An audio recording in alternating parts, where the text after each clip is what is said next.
More difficult is going to be the Russia-Ukraine situation. В любое время и готов буду и ко встрече, если он захочет этого.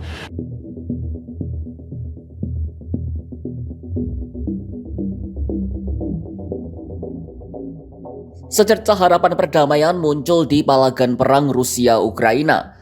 Terpilihnya Donald Trump sebagai orang nomor 1 di Amerika Serikat menjadi angin segar bagi perang yang telah berlangsung selama lebih dari 2 tahun itu.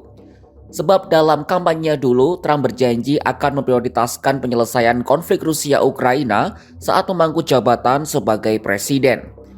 Bahkan Trump pernah sesumbar bisa mengakhiri perang Rusia-Ukraina dalam waktu 24 jam setelah menjabat kembali. Lalu apa saja tindakan konkret yang telah Trump lakukan? Apakah niat Trump ini disambut baik oleh Presiden Rusia Vladimir Putin dan Presiden Ukraina Volodymyr Zelensky?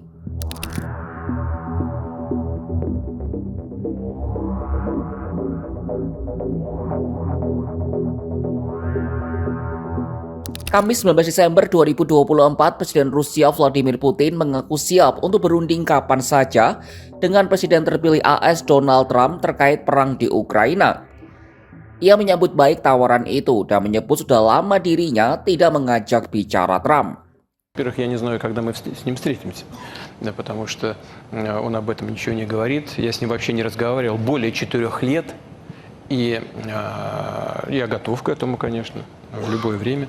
И готов буду и ко встрече, если он захочет этого.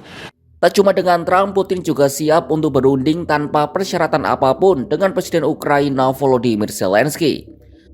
Namun ia mengatakan kesepakatan wajib ditandatangani oleh otoritas sah Ukraina. Dalam hal ini yang dianggap sah oleh Rusia hanyalah parlemen Ukraina. Sementara masa jabatan Zelensky sebenarnya berakhir pada awal 2024 ini, tetapi diperpanjang karena darurat militer. Menurut Moskwa, sosoknya perlu dipilih kembali agar dianggap sebagai penandatangan sah dalam kesepakatan apapun antara Rusia dan Ukraina. Meskipun terbuka untuk membahas kesepakatan gencatan senjata, terdapat sejumlah syarat yang dilontarkan oleh Putin. Syarat pertama adalah memastikan Ukraina menghentikan operasi militer. Kedua, mengakui sejumlah wilayah mereka sebagai milik Kremlin, meliputi Donetsk, Lugansk, Kherson, Zaporizhzhia, serta Crimea. Ketiga, memastikan Ukraina tidak bergabung dengan NATO. Dan terakhir, kesepakatan damai tidak bersifat sementara, tetapi jangka panjang. Vladimir Putin juga mengatakan pasukannya memegang kendali di seluruh medan perang. Namun ia mengakui tidak tahu kapan Rusia akan merebut kembali wilayah Kursk Barat, tempat pasukan Ukraina melancarkan serangan pada bulan Agustus lalu. Rusia baru-baru ini menyambut kritik tajam Trump terhadap keputusan Presiden Joe Biden yang mengizinkan Kiev menggunakan rudal yang dipasok Amerika untuk menyerang wilayah Rusia. Penggunaan rudal AS itu jelas menjadi sebuah eskalasi besar dalam konflik yang telah berlangsung hampir 3 tahun ini. Sementara pasukan Rusia telah maju di Ukraina Timur selama berbulan-bulan, dengan Putin yang berulang kali memuji kehebatan mereka di medan perang.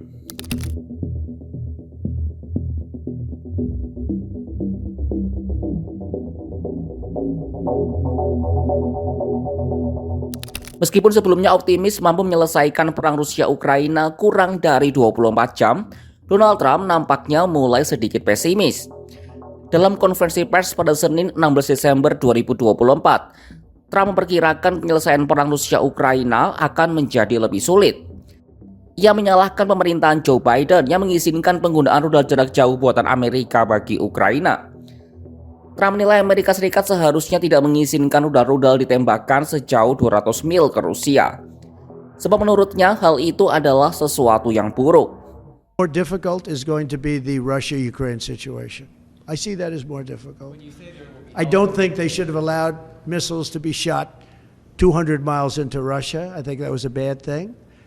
Meski sulit, Trump tetap siap berbicara dengan Vladimir Putin dan Volodymyr Zelensky sebagai upaya menghentikan perang antara Rusia dan Ukraina. Menurut Trump, perang Rusia dan Ukraina adalah sebuah pembantaian. Ia berjanji akan melakukan yang terbaik untuk menghentikan perang tersebut.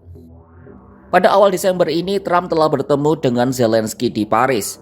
Dalam pertemuannya itu, Trump mengatakan bakal berbicara dengan Putin dalam waktu dekat. Donald Trump belum memberikan rincian cara apa yang akan ia lakukan untuk mengakhiri perang. Sebagian besar media Amerika memprediksi Trump akan mendorong agar konflik dibekukan di sepanjang garis kontak saat ini. Sementara Ukraina juga kemungkinan dibujuk untuk tidak bergabung dengan NATO, tetapi akan mendapat imbalan jaminan keamanan dari Barat. Trump secara tegas menyatakan Washington akan menyerahkan penegakan kesepakatan itu kepada negara-negara anggota NATO di Eropa.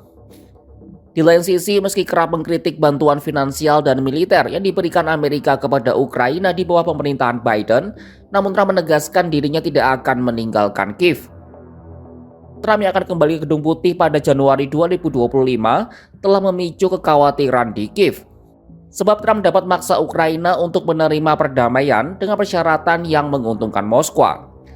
Meski begitu, pada Selasa 10 Desember 2024, Zelensky pun berterima kasih kepada Trump atas tekad kuatnya untuk mengakhiri perang di Ukraina. Kembalinya Trump di Gedung Putih seolah memberikan harapan baru bagi perang Rusia-Ukraina. Adanya Trump dinilai bisa mengakhiri perang negara bertetangga itu yang telah berlangsung selama lebih dari 2 tahun. Sebab dalam kampanyenya, Trump sudah gembar-gembor dapat mendamaikan kedua pihak hanya dalam waktu kurang dari 24 jam. Namun realitas tak seindah harapan. Karena belakangan Trump mengakui situasi di sana jauh lebih sulit. Meskipun ia siap berdialog dengan Putin Zelensky dan disambut baik juga oleh keduanya. Akankah Trump benar bisa mendamaikan Kiev dan Moskwa? Saksikan perkembangannya hanya di kanal YouTube Kompas.com.